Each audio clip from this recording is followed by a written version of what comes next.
พรหมจโลกาธิปติสหัมปติกัดอัญชลีอันทิวรังอายาจทาสันติทัสสัตตาปาราชาคชาติกาเทเสตุธัมมังอนุกัมปิมังปะชัง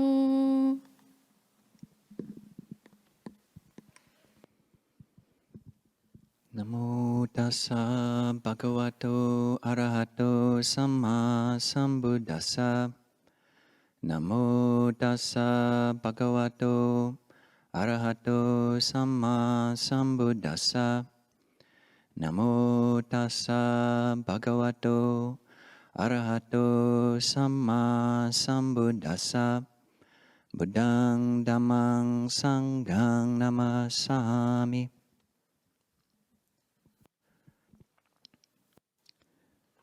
So if anybody would like to change your posture, you can feel free to stand up now and sit down whenever your body is ready for it. Yeah.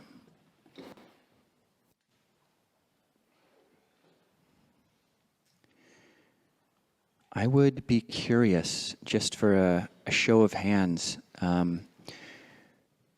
let's see, who here was unable, like to all this talk of perception of light, and you don't have to look around to see because there's no right answer to this, but who here was just flummoxed, or this talk of light just didn't make any sense? You can raise your hand. Okay. There are a couple of hands. That's great. So for those people and anybody else who maybe just didn't feel bold enough to raise your hand, thought to start off just giving you a fact, not about perception of light, but just about, even if the rest of the talk sucks or is uninteresting, then at least you've learned one fact about the world. So this fact I learned recently, it's my second word in Russian. I know 2 words in Russian, and my first word is a curse word I learned in 1st grade, and I won't tell you that one. But the second one is the Russian word for alarm clock. Does anybody here speak Russian? Or yeah? All right. So there might be more than one, but the one I'm thinking of is budilnik. Yes, all right. So budilnik is the Russian word for alarm clock, and it's cognate. That means it relates to linguistically the Pali and Sanskrit word or root, bud, which means to wake up, the same as the Buddha. So we can take the Buddha as our alarm clock, that which kind of wakes us up and brings light into our practice. So budilnik. So, all right. Hopefully the rest of the talk you can walk out anytime if things get boring. But yet the Buddha did talk about this perception of light, and I'll be just giving a few of the similes that he talked about, and maybe saying some of the Pali words which he used, and maybe elaborating on some of the different meanings there. He talked about it in quite a few different places, using different Pali words for the word light. And it's rather fascinating that he didn't go more deeply. He didn't describe it more deeply, actually, what this practice was. Where it comes up most frequently is in relationship to the mental habit of sloth and torpor, or tina middha, this contraction and darkening of the mind. And this is a mind state which it's usually translated, it's one of the 5 hindrances, and it's usually translated as sloth and torpor, which are pretty extreme words. And but it really does cover the whole gamut, the whole spectrum of just our unawareness. So when we just go on autopilot, all of the degrees of autopilot, that's the darkness, that's the, this tina middha, this sloth and torpor in its kind of minor manifestation. And the Buddha prescribed for this tina mitta, for this sloth and torpor, for this apathy and autopilot mode, just the perception of light, the aloka sanya. And he said that we can practice it as if what is in front is the same as what's behind, as what is above is the same as what is below, as what is below is the same as what is above, as the nighttime is the daytime, and as the daytime is the nighttime. So basically it's a perception that is spherical. It goes all around and it is unlimited. So we can practice it in that way, and it's something to look at in our own practice. I introduced in that introductory meditation a couple of ways that we can direct our mind in ways that are like light. So that flashlight awareness, this is oftentimes just how we're interacting with other people, we're interacting with the world. We've got this very narrow bandwidth or narrow kind of circle that the sphere of awareness is rather limited, what we're taking in. And there's a shadow all around that. There's the light, which we're paying attention to, but then there's all of that which is not really included within our awareness when we're keeping things limited in that way. The first two verses of the Dhammapada are all things, all dhammas are originating in the mind. They have mind as the source, they have mind as the chief, they're all mind-made. If one speaks or acts with a mind that is corrupted, then suffering will follow one as the wheel, the hoof of the ox. That's the first verse. The second verse is, all things are preceded by mind. They're all mind-made, and they all have mind as their chief. If one speaks or acts with a bright mind, a light mind, a pasana mind, then happiness or sukha will follow one like a shadow that never leaves. And I've loved that verse and have chanted it in Pali many, many times. And the meaning of it seems to change and just mature. And yeah, think about that. What does that mean? That if one speaks or acts with a bright mind, a light mind, then happiness or pleasure even can follow one like a shadow that never leaves. One way that I've experimented with this perception, this insight, this verse, is that it's the light inside of us. It's the inner light, and we're casting this light all around us. And if we're awake and paying attention and bring some degree of mindfulness to our lives, then this lightness just goes out in every direction. And then if we're the light, then everything that we see is also a light. And the shadow, this coolness, and especially in India, still today, you want coolness. Say in a northern climate, perhaps like Seattle in the winter when you've got seasonal affective disorder and you're just totally ready to get rid of all the clouds forever. We don't necessarily like the shade, but in India, it's a nice thing. It's coolness. There's this coolness there, and that's the happiness that when we come with this bright mind, then this coolness will come in its wake. We practice brightness in the present moment, and then this coolness will come, just like a shadow that never leaves. And we don't even have to worry about the coolness, the Buddha says. We just put in the cause, we just bring the brightness right now, and that's all we can do. And that's one way that the mind can be lamp-like. In the Buddha's final discourse, the Mahaparinibbana Sutta, the Buddha also said specifically that you should make the Dhamma your Dipa, or that can be translated as either your island or your lamp. So make the Dhamma your lamp, or even make yourself your lamp, your own lamp.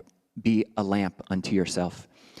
And in Buddhism, as most people know, we usually talk about not self, that there is this, you keep looking for self in anything, any aspect of body and mind, and it's elusive. Take that as a koan. Can you find a self that's always there? But here the Buddha is saying, make yourself a lamp. Make a lamp unto yourself. Make a lamp unto yourself.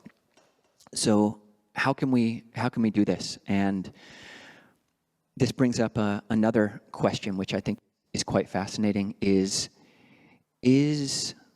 awareness, is mindfulness, if it is a light, if it is a lamp, is it like a on-off switch? You just on, off, or is it a dimmer switch?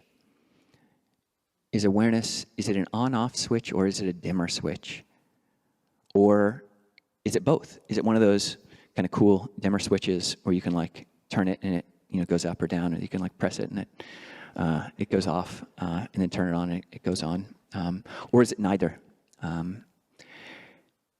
And I think different schools of Buddhism, different teachers will take very clear different points or takes on that question. It might be if there's a very conservative or traditional theravada teacher. Theravada is this gradual. We're famous for the gradualness of the theravada path. The Buddha said, just as the ocean has a gradual incline, the beach just gradually goes down, the ocean just gradual like that, so too is the path gradual. It's a gradual path. And so that would, you could see a very traditional Theravada teacher saying, obviously, mindfulness is a dimmer switch. It's just a dimmer switch. We get better and better and have more and more capacity for mindfulness. You can't just go full light. Our capacity, just go full enlightenment, full brightness right now. That's a take. You can't do that. The path is gradual. I only have so much capacity right now based on my causes and conditions. Even when I'm most mindful in this present moment, it might just be a little speck. It might just be a little firefly compared to the light of the Buddha or the awareness of, the complete capacity of awareness and mindfulness. Or you might have a teacher in a more direct or non-dual school say, no, the mind and awareness and mindfulness, it's just an on-off switch. Either you have it in the present moment, here it is, or there it's not. When you've got any moment of not being aware, forgetting your object of mindfulness, forgetting to be kind, forgetting your precepts, forgetting to be generous, these are all things on the Buddhist path, and they're all objects of mindfulness. When you forget that, then the mindfulness isn't there. The light is off. And then as soon as you remember these things, you bring awareness, and that's a moment of awakening. That's the on-off switch. Myself, I find that option of the cool dimmer switch that can both dim and go on and off to be quite helpful. It's like as we practice, we only can start where we're starting. The dimness, the brightness, or the non-brightness of our inner light, our capacity to know and be awake and feel bright, it can only be what it can be in any given moment. And we're training that. Hopefully, I've got more capacity for the world, more capacity for spaciousness for the world. Each of us does than when we started meditating, when we started our spiritual practice and conceiving of the world as more than just us. Hopefully our dimmer switch is slowly moving up. And throughout our day, we have these dimmers. We've got, for me, I'm a lark as opposed to a night owl. Ajahn and I are the same. We wake up super early. If you're thinking of a time right now, chances are we wake up earlier than that. But we go to bed super early. If you're thinking of a time, it's almost certainly earlier than that too. But we love the morning. That's our brightest times. And it's throughout the day.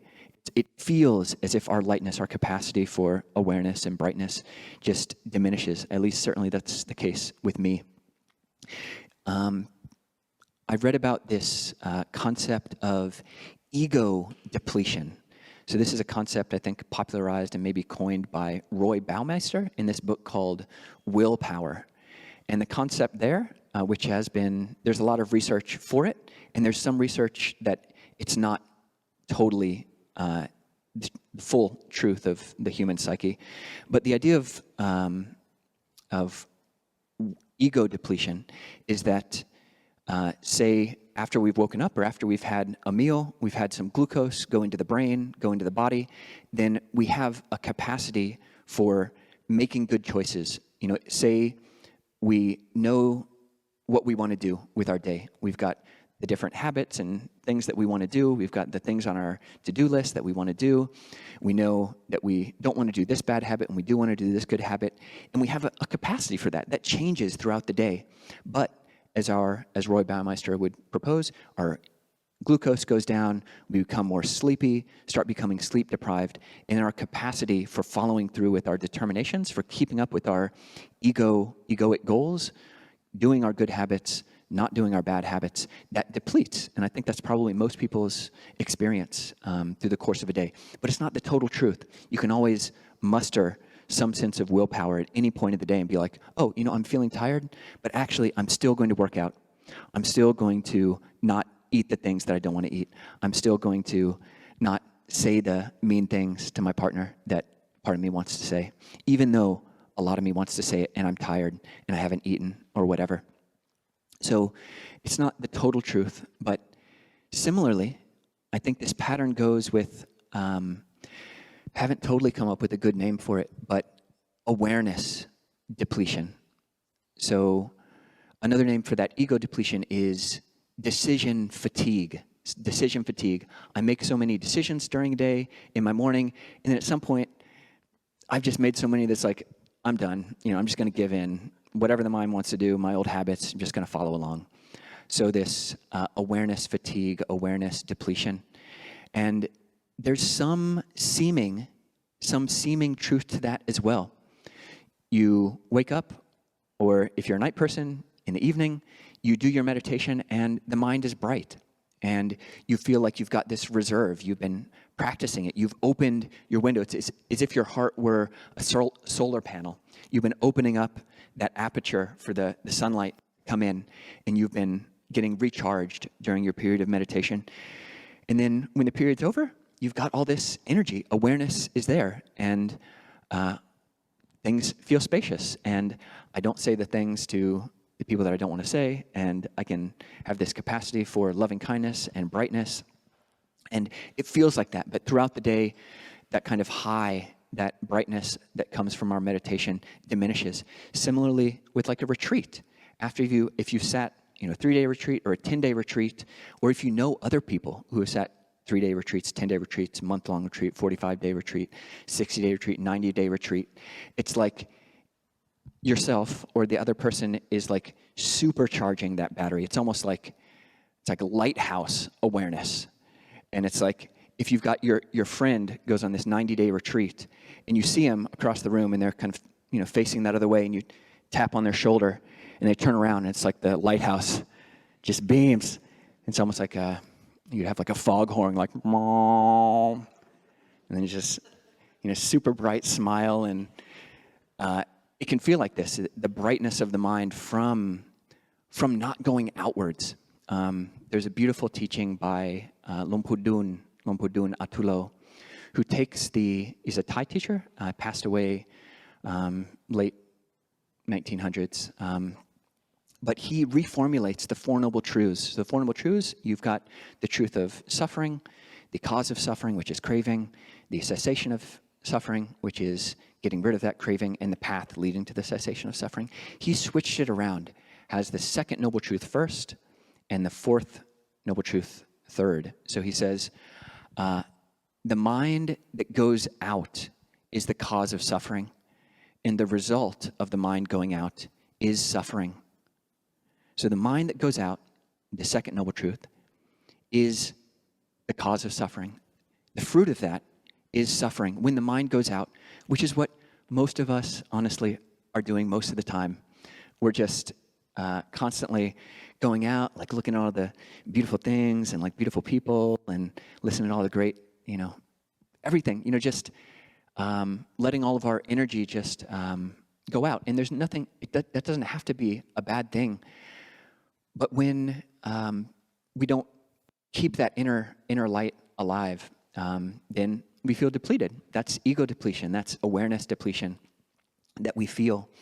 But when Pudun continued, the mind seeing the mind is the path to the end of suffering. And the fruit of that is the ending of suffering. So the mind that goes out is the cause of suffering. The result of the mind going out is suffering. The mind seeing the mind is the path to the end of suffering. And the fruit of the mind seeing the mind is the complete ending of suffering, the third noble truth. So that's beautiful. And that's what we're hopefully doing with meditation, is just, keeping that light of awareness on and paying attention to it. And that it has a seeming, I say it has a seeming appearance, this seeming awareness depletion, because in any moment too,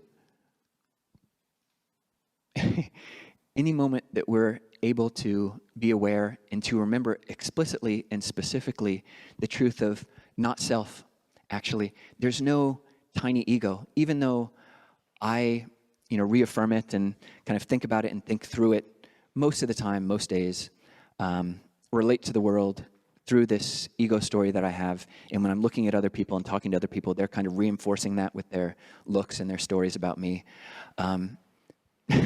When I realize that that's just an illusion that I've created, in any moment that you do that, this awareness, that's the light switch going on. And the capacity that the depth to which I'm able to see that truth of not self, that's how bright the light is on. And that's, my lamp, my light, our lights can only be on, can only be as bright as they can be, but on, off, there it is, one moment. And even in a moment of seeming darkness, when you've got mind states of greed and anger and confusion and jealousy, and you fill in the blank, all of the things which are just less than optimal and are kind of ugly, both when we see them in ourselves and when we see them in other people. Those characteristics which just aren't our brightest. When you know them, that's turning on the light. Knowing them. This is the third foundation of mindfulness. Mind knowing mind, ardent, alert, and mindful. Putting aside greed and distress with reference to the world, we bring light to the situation right then and there. So that's some lamp light. I've talked a little bit about flashlight awareness, lamp awareness. We got this skylight awareness. This is a practice which you find in Tibetan tradition, is just sky gazing. And this is just a really useful trick, is that most of the time it does feel like I'm going out. My eyes, there's some like little me behind the eyes, maybe in the brain, going out and interacting with the world. I'm somehow creating the light outside of me. But just to realize the physics of light, that everything that I see is actually just the sun's light reflecting off of everything and coming back into the eye. I don't need to do anything to have my visual apparatus work. I don't need to do anything. You can just relax your pupils and relax all those, the orbicular oralis. I think of these tight little sphincters around our eyes that just kind of tighten up, and you can just relax. Like, I don't need to be doing that. It seems like they go on autopilot sometimes and just contract and constrict, but I can just receive the world. And if you are able to go to the top of a mountain and just look at the sky, 360-degree light, and just take it all in, it's a beautiful way to receive the world. And you can do that, you can learn to do that anytime, right here in the middle of Skinner Auditorium. I was the one who turned on the lights, and I was unimpressed, actually, especially I knew I was giving a talk on light, and I thought there would be more, honestly. Fortunately, we've got the disco ball, which helps to some extent. But if you can take the insights gained from the brightness of looking out into an expanse, looking out into space, and realize that we don't our awareness, our focus even. You can train your focus rather than being on someone else's face.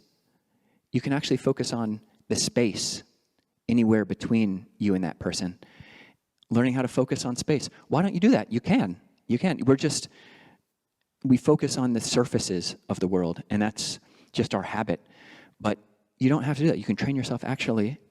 My hand, you can just experiment. You don't have to do it now if you're afraid of looking weird. But I'm looking at my hand, and it's about, 1.5 feet, 2 feet away from me.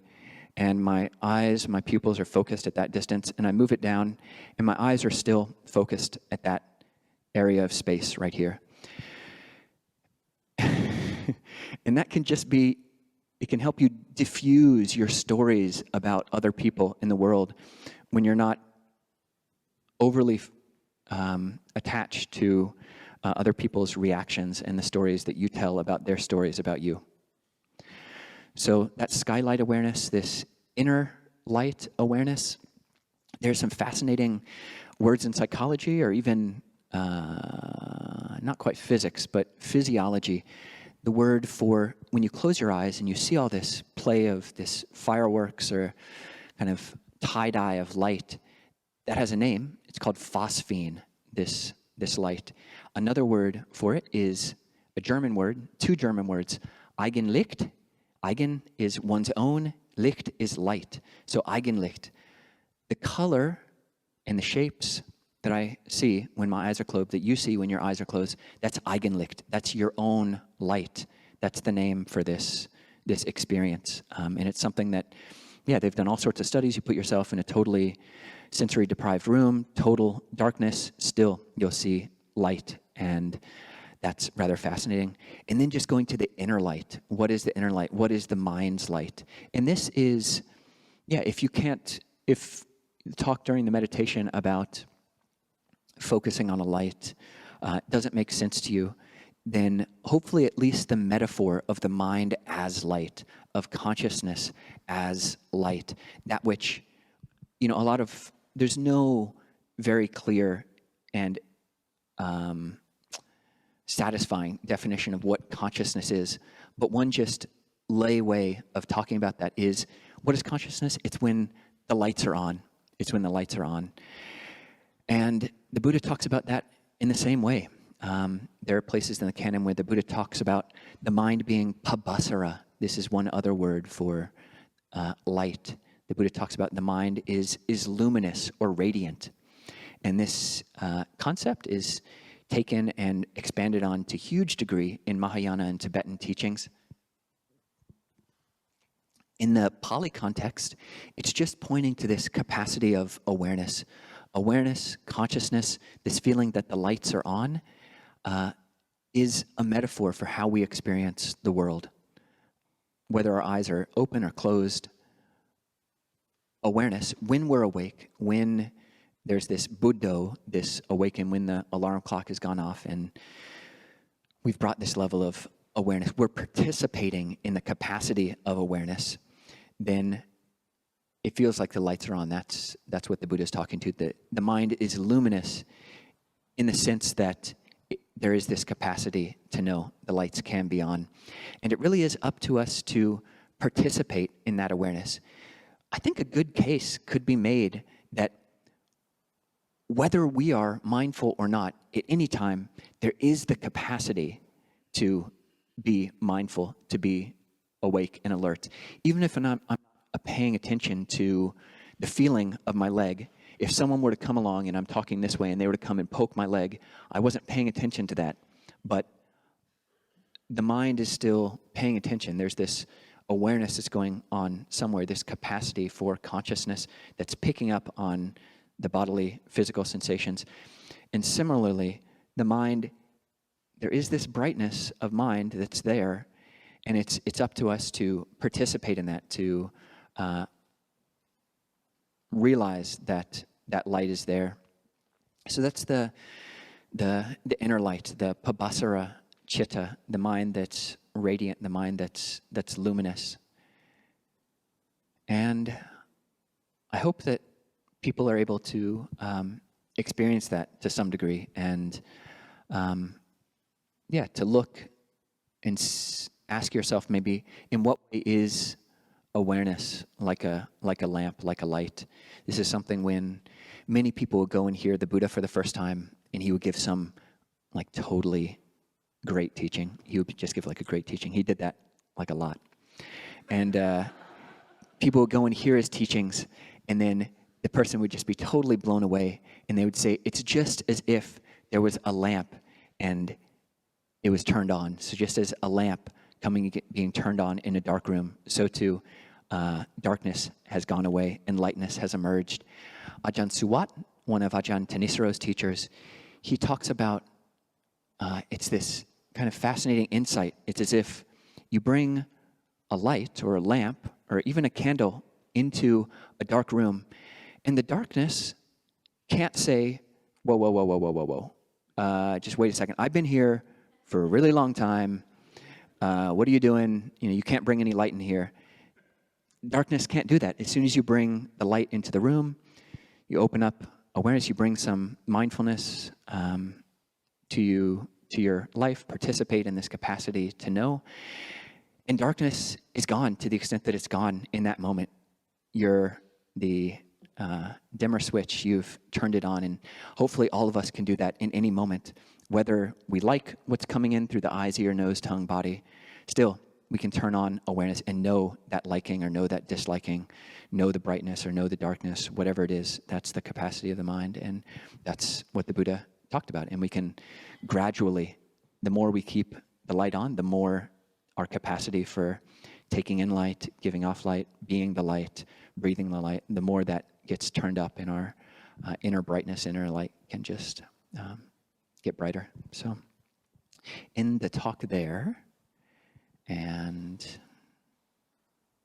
yeah, look around for Kate. หันธรรมยังธรรมคาถาสาธุกรังคาถามะเสสาธุสาธุสาธุโอทามิ Okay.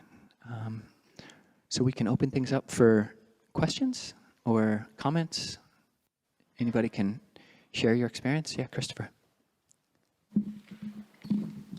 Thank you very much. That was a wonderful talk. My question briefly is about, or reflecting rather on what you mentioned about the external light versus the internal light. And I love the analogy that you gave about the dimming. I find that when,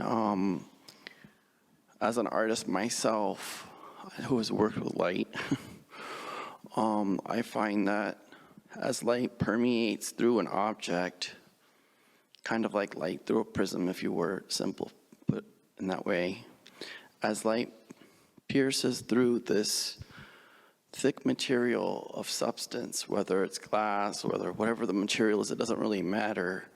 What matters is how that light travels and bends the way that it's received from the object. So when it reflects into the surface of the wall or whatever it's reflecting onto, it becomes a different level of awareness in that if we use a laser light, it's different than if we use an LED light versus if we use a white flashlight. All different light waves are all essentially photons and particles, all this other thing, but they all have their own different reaction to the material. And so as I have this level of awareness of how light behaves physically in terms of physics, optics, perception, my perception changes when when I no longer have to see the object of how the light responds to the material, but more about how, in essence, when I sit down and I close my eyes, and I no longer have to rely on how that intensity of that light is traveling to the object, but more about how I can imbue the light, meaning how I embody the light for myself as a dissipated gradient of the way the light is imbued in me, not so much as it is in the object for my viewer to understand what I'm capturing in my photography, for example. I don't mean to get all wordy, but that's probably too much to go over, but that's kind of essentially what I feel like I resonated with what you shared. So I wanted to ask you, or not ask, but really reflect upon what you were sharing. Would you find that when we look at others outside of ourselves and we see ourselves in it, when we have the, for example, laser light hitting a piece of glass, it's going to be a sharper bend, but it's going to cause a sharper response back in any kind of way because it's startling. It's in the darkness that we see this. But in essence, I'll distill down, I'll calm down. But how can I imbue that so that I can know that when I'm in my imbued state or in my embodied state, that light is pervasive through all? Yeah, I think one thing that you're doing with all of that reflection is just being creative in the way that you hear and use this perception of light. I mean, really, the Buddha, when he described it in these early suttas, it's so just the bare bones, and all of us have to just add the flesh ourselves and figure out what's most meaningful for us. And yeah, is it an LED light? Is it a flame? Is it the sun? Is it, all these different types of light? And I think one thing which is maybe helpful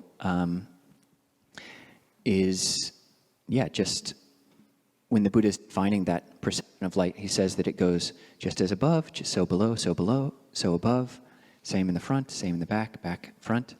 And that's just speaking to the radiant quality of light. If you've got a light, as long as it doesn't hit anything, it's just going to go in every direction. And even if it hits something, there's probably some photons that are going through it. But you don't actually need to do any of that. The Buddha said in a different discourse that there are 4 types of light. You've got the light of the moon, you got the light of the sun, you got the light of fire, and you got the light of wisdom. And that light of wisdom, you don't have to, be cranking up the switch. You don't have to be, you don't have to do that. You can just, stay with the body, your own perception of the body, or whatever stay with the breath, remembering your precepts, how you want to speak and engage with the world.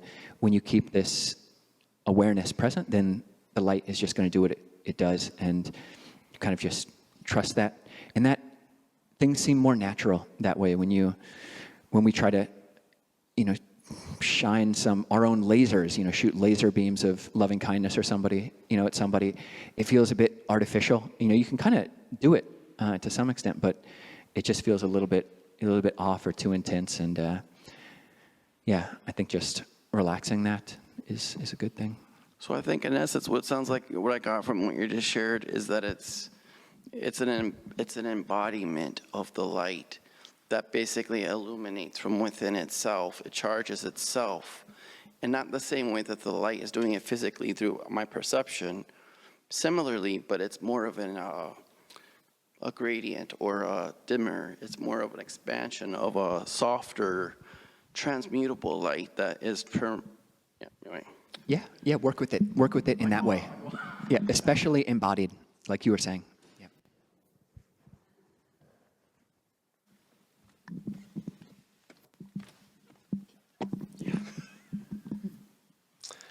I was told to keep it short. I will.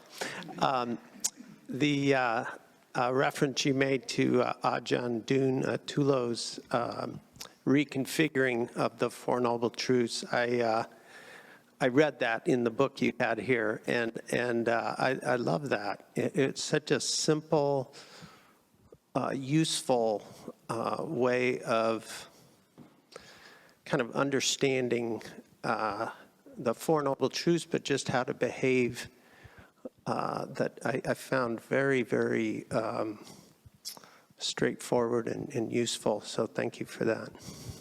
Glad to hear that. And the tie is just so simple. What is the path? It's mind seeing mind. When this terms of light, it's just light knowing light, or mind knowing mind, mind seeing mind. Yeah. Okay, I just wanted to say something real quickly. I guess it's the light of wisdom that I am cultivating to help me to stay mindful when emotions, really, really strong old emotions, knock me down, which has been happening a lot recently. So, do you have any thoughts about that? About, you know, when, like I feel like I'd be enlightened today if it wasn't for my emotional body. Thanks. Well, I mean, it seems like you're doing what you can is just bringing awareness and some measure of light to, I mean, we can't control actually what moods come up from past conditions or what, even to some degree, what thoughts are going to bubble up. I don't know what the next thought I'm going to have is or what the next mood I'm going to have is, but being able to know that and bring some awareness to it. And then, yeah, trusting in that light of wisdom, a light of awareness. It's almost like believing in the almost disinfectant quality of light. Like you hang up in Thailand after we get back from alms round, it's walking in early morning, the sun is coming out, we've got three layers of this type robe on and kind of getting sweaty, so we hang up our robes right after on a long laundry line and just let it be out in the sun for 5 or 10 minutes, and it kind of dries up all that sweat and just brings some level of things don't fester, and when you are able to be mindful of the more turbulent moods, that they will be less.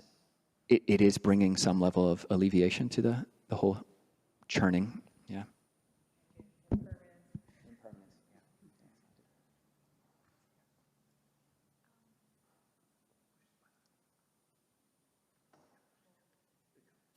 Hello. So I had a question for you. So at one point you were talking about shedding the light to the defilements like hatred or greed. And this is a question like I always had but never got a chance to ask. It's like whenever like there is hatred in me, there are ways that I can see it. Like if I feel anger in my like emotional body, or if there's a certain state of mind, and same with greed, like when I feel a certain type of desire. But when it comes to delusion, that's something that I've never really understood, because it's like delusion, like how do you even see that and how you shed light in that? Yeah, no, it's a great question. Greed and anger, it's more clear even in their kind of subtle forms, but delusion is things are kind of sloppy and everything's all mixed up, and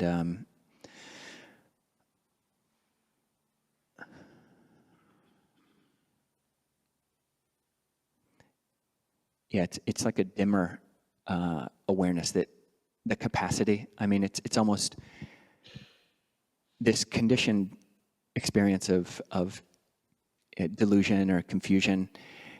It does have some kind of effect, it seems, on our capacity to know it. And so, it seems harder to even turn on the light. The light seems to just go out by itself after our capacity to turn on the light, to keep the light on, to keep the light going. It does diminish. So, I mean, you can prime the whole process just by practicing, meditating before you get into this. For me, it's pretty reliable. Honestly, through the course of a day, it's like, say, like peak mindfulness early in the morning, and then it goes like this. And then there's a little bit of a meal, and then it keeps going down. And then this is like, kind of handicapped after about 11 a.m. But knowing that, I can create patterns. I can, myself and hopefully most people in this room have some degree of freedom in our lives to design many days or most days our structures and routines, at least to some level. So we've got a group meditation that we do from 5:15 or from 5 to 5:45 every day on Zoom. That is probably like my worst time, or one of the worst, low times of this deluded mind. But if I'm sitting with other people, even if it's just on Zoom, there's more instances of, remembering turning the switch on even when it turns itself off, and kind of decreasing that tendency towards the kind of sloppiness of confusion and delusion. And you can do other things throughout the rest of your day. Like if it is the afternoon or if it's the morning, whenever it is, setting reminders on your phone, or setting times to meet with your friends during those times. Just that's some way. Because if you just follow your habits, that is what is going to lead to the same results. It's just more kind of delusion and darkness. But switch up your habits, switch around the people who you see with, your bright friends, your kalyana mitta, bring those into your life at those times. So that can help. Yep. I think this might be maybe 2 more questions. Yep. Yeah, the question is about, you mentioned corrupt mind. So could you elaborate what that means and why that would be? And would that still work if you, let's say, alone totally live somewhere in the desert, there's no one to relate to? Would that still work, the same principle of corrupt mind? Or would that be different because it's relative to... I'm sorry, I didn't hear the what was the principle of the... The idea of corrupt mind versus not corrupt. And would that still work if you don't have anyone to relate, meaning that you're totally, let's say, living in a desert, there's no one there, right? There would be no relationships. Would that principle of corrupt mind, would it still work? And why? Yeah, no, thank you. Yeah, it can be like a triggering word even to even talk about the mind being corrupt or defiled even is another word that you sometimes hear in Buddhist circles. The word is padutta in that Dhammapada verse. And it does refer to this non-bright, its encounter distinction to this pasana citta, the mind that's bright, that has this degree of lightness to it. It's a mind that is obscured. It's like there's the sun and it's been obscured by rain clouds or so. That's the paduttam, that's the corrupt. It's corrupt in the sense that if we're a little person on the earth and a rain cloud comes up, our view of the higher heavens, of the higher skies it's been corrupted in a sense. But yeah, the sky is still there.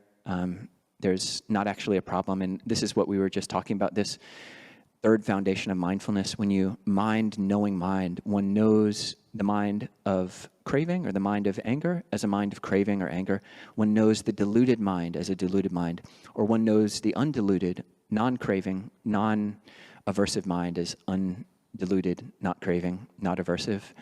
So it's almost like you bring a metta single T or double T, like a kind of you shift your awareness to a higher level of knowing, or just shift your awareness from the cloud, that passing corruption of how I think the world should be in my view of light, to the whole sky. So if you're in the middle of the desert, if you're just totally by yourself, you can do it. But just reading into the question a little bit, having friends on the path, the Buddha said, these kalyana mitta. Mitta is friends. Kalyana is that which is beautiful. So beautiful friendship, noble friendship, spiritual friendship. The Buddha said that's the whole of the holy life. So it is really helpful to have people who mirror our own capacity for light, or just show us a whole nother vista of what a human mind can be like. You hang around these monasteries, or hopefully, you don't have to go to a monastery, you don't have to go to any place Buddhist, you just look around in your life, hopefully, and you see there's a range of, how else do you describe it, but kind of the brightness of people. You could talk about it in terms of auras, but just this inner light that different people have, whatever the religion or no religion, and having people who have what we want, people who are kind of bring that brightness and lightness to the world. Hanging around those people, it kind of rubs off a little bit. We get some of that lightness, and hope that addressed it some way.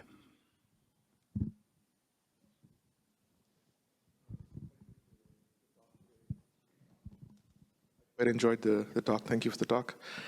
I have a follow-up question on the nature of delusion and recognizing it. You talked about every time the mind going out that we invite suffering in. Can it also be said that every time the mind goes out, we are partaking in delusion?